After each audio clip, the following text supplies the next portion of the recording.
இதே நிமிஷத்துல கன்னியாகுமரி ஸ்டைல்ல நெத்திலி ஃப்ரை, முட்டை வறுவல் செஞ்சு சாப்பிட்டேன் இன்னைக்கு. அத எப்படி செய்யலாம்னு சொல்லி இந்த வீடியோல பார்க்கலாம். நெறைய பேர் வீடியோ பார்க்குறீங்க. ஒரு ஃபாலோ தட்டி விட்டு பாருங்க. ஓகேவா? இல்ல கழுவி வச்ச நெத்திலி எடுத்துக்கங்க. அது கூட 1 ஸ்பூன் வத்தல் பொடி, 1 ஸ்பூன் மல்லிப்பொடி, கொஞ்சம் மஞ்சள் பொடி, 1 ஸ்பூன் சிக்கன் மசாலா எடுத்துருக்கேன். கருவேப்பிலை கூட ஆட் பண்ணியிருக்கேன்.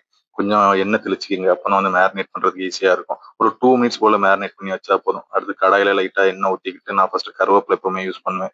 கருவேப்பிலை போட்டுக்கிட்டு, அடுத்து வந்து நம்ம மேரினேட் பண்ணி வச்சிருந்த நெத்திலியை வந்து அது கூட போட்டு ஃப்ரை பண்ணி ஒரு டீப் ஃப்ரை பண்ணுங்க. ஒரு 15 மினிட்ஸ் ஆகும். டீப் ஃப்ரை பண்ணி எடுத்தீங்கன்னா அருமையான நெத்திலி ஃப்ரை ரெடி. இது கூட இப்ப வந்து மசாலா வந்து மிஞ்சி இருக்கும். நம்ம அது கூட வந்து நாங்க வந்து எங்க ஊர் சைடுல வந்து முட்டையை உடைச்சு ஊத்தி அந்த மசாலா வந்து அது கூட முட்டையை கூட மேரினேட் பண்ணி வர மாதிரி எடுப்போம். அது கூட மிக்ஸ் ஆகி வந்து அதையும் வந்து ஃபுட்டு கூட ஆட் பண்ணி நாங்கள் சாப்பிட்டு பார்ப்போம்.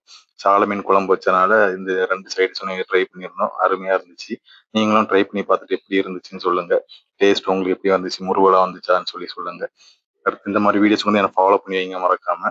ரொம்ப நான் ஃபர்ஸ்ட் வந்து நெத்திலி மீன் மட்டும் வச்சு ட்ரை பண்ணி பார்த்தேன். செமையா இருந்துச்சு. அடுத்து தனியாட்டு முட்டையும் தனியா வச்சு ட்ரை பண்ணி பார்த்தேன்.